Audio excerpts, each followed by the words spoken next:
sembah Kau Tuhan, ku mengangkat tanganku, selamanya Kau ajaib bagiku.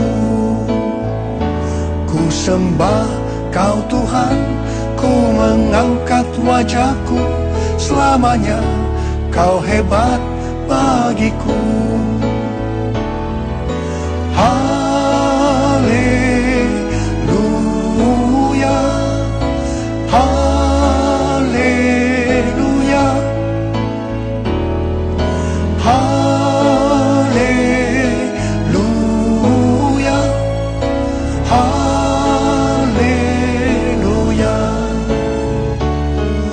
haleluya,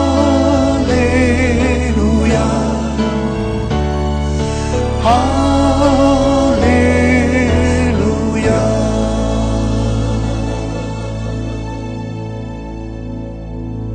Tahun 2017 adalah tahun mujizat penuaian. Salah satu arti dari tahun mujizat penuaian adalah penuaian berkat melalui mujizat. Kalau kita membaca kisah Tuhan Yesus memberi makan 5.000 orang, ini sebetulnya berbicara penuaian berkat melalui mujizat bagi murid-muridnya. Kunci penuaian berkat melalui mujizat ini ketika Tuhan Yesus berkata, kamu harus memberi mereka makan. Artinya, kamu harus memberkati orang lain. Tetapi murid-muridnya berkata, ini tidak mungkin dilakukan. Karena yang ada pada kita hanya 5 roti dan 2 ekor ikan. Mana mungkin bisa memberi makan 5.000 orang? Tapi bagi Allah, tidak ada yang mustahil. Syaratnya, berikan 5 roti dan 2 ekor ikan itu kepada Tuhan Yesus. Dan yang memiliki 5 roti dan 2 ekor ikan itu adalah seorang anak. Dan dia memberikan seluruhnya waktu Tuhan Yesus meminta. Alkitab mengatakan, kalau engkau bertobat dan menjadi seperti anak kecil ini, engkau akan masuk ke dalam kerajaan Allah.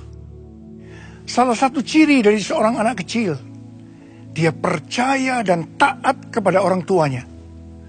Karena itu ketika Tuhan Yesus meminta semuanya, yaitu 5 roti dan 2 ekor ikan, dia berikan semuanya itu.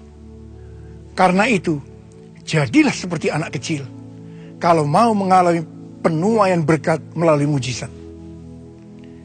Setelah 5 roti dan 2 ekor ikan itu diberikan kepada Tuhan Yesus, maka dia menengadah ke atas dan mengucap syukur.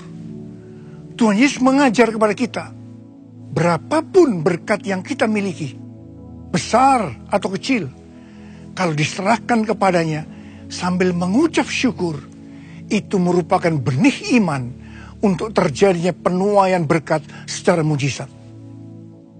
Setelah itu Tuhan Yesus memecah-mecahkan roti dan ikan menjadi potongan-potongan kecil dan memberikan kepada murid-muridnya untuk dibagikan kepada orang banyak. Ini sesuatu hal yang mustahil. Tetapi murid-muridnya taat dan melakukan seperti apa yang Tuhan Yesus katakan. Meskipun itu tidak masuk akal. Apa yang terjadi setelah itu? Mujizat terjadi. Roti dan ikan tidak habis-habisnya. Sampai 5.000 orang itu makan dengan kenyang. Dan ternyata ada sisa roti 12 bakul. 12 bakul adalah berkat untuk murid-muridnya. Angka 12 dalam Alkitab adalah angka istimewa. Jadi ini berbicara tentang berkat istimewa yang diterima oleh murid-muridnya, yaitu saudara dan saya. Ini adalah penuaian berkat melalui mujizat. Menjelang kedatangan Tuhan Yesus yang semakin dekat, kita diminta untuk mempersiapkan diri sesuai dengan pesan Tuhan Yesus kepada 7 sidang jemaat dalam Wahyu 2 dan Wahyu pasal 3. Yang berarti ini juga pesan kepada gerejanya masa kini, yaitu kepada kita semua. Kita diminta untuk menjadi pemenang.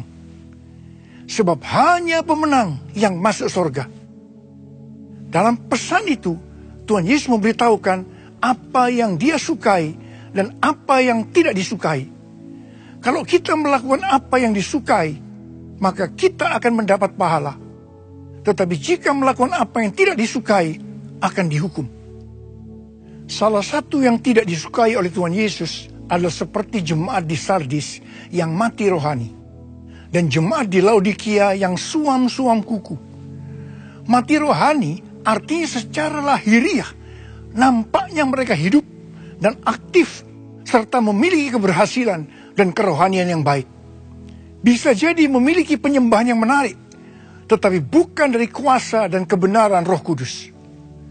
Tuhan Yesus berkata bahwa barang siapa menang, yang pertama akan dikenakan pakaian putih. Yang kedua, namanya tidak akan dihapus dari kitab kehidupan. Yang ketiga, Tuhan Yesus akan mengaku namanya di hadapan Bapa dan para malaikatnya, artinya akan masuk surga. Suam-suam kuku artinya kompromi dengan dunia dan sama dengan orang dunia. Kristen, tapi kerohaniannya payah. Mengapa mereka suam-suam kuku? Karena mereka berkata, mereka kaya secara materi. Padahal Tuhan Yesus berkata, engkau melarat, malang, miskin, buta, dan telanjang. Tuhan Yesus berkata bahwa sukar sekali orang kaya masuk surga. Lebih mudah seekor unta masuk lubang jarum daripada orang kaya masuk surga. Ketika Tuhan Yesus berkata ini, murid-muridnya sangat gempar. Dan mereka bertanya, jika demikian, siapakah yang dapat diselamatkan? Yesus berkata, bagi manusia hal ini tidak mungkin, tetapi bagi Allah segala sesuatu mungkin. Kepada jemaat di Laodikia yang kaya raya secara materi, Tuhan Yesus memberikan nasihat kepada mereka supaya tidak suam-suam kuku. Nasihat pertama, supaya mereka membeli dari Tuhan Yesus.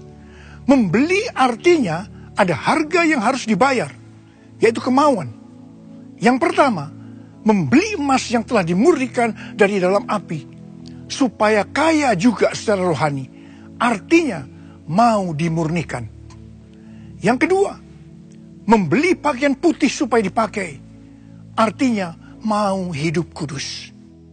Dan yang ketiga, membeli minyak untuk melumas mata, artinya mau diurapi supaya mata rohaninya terbuka untuk kebenaran. Dan nasihat yang kedua dari Tuhan Yesus adalah mereka diminta untuk merelakan diri untuk dihajar, ditegur, dan bertobat. Dan nasihat yang ketiga, mereka membuka hati untuk meresponi apa yang dikatakan Tuhan Yesus.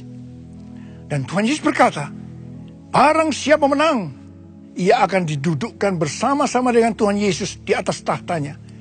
Sebagaimana Tuhan Yesus telah menang dan duduk di atas tahta dari Bapa di sorga. Artinya masuk sorga. Saya berdoa supaya saudara semua menjadi pemenang. Dan kita akan bersama-sama dengan Tuhan Yesus selama-lamanya. Mari angkat tangan saudara, saya mau berdoa buat saudara. Bapa, terima kasih buat firman-Mu yang Kau sampaikan pada kami saat ini. Hamba berdoa buat anak-anak-Mu semua Tuhan. Tuhan berkati mereka berlimpah-limpah.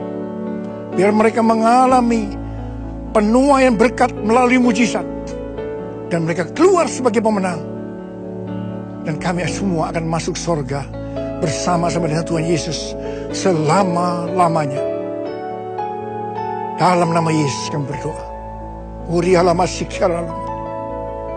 Amin.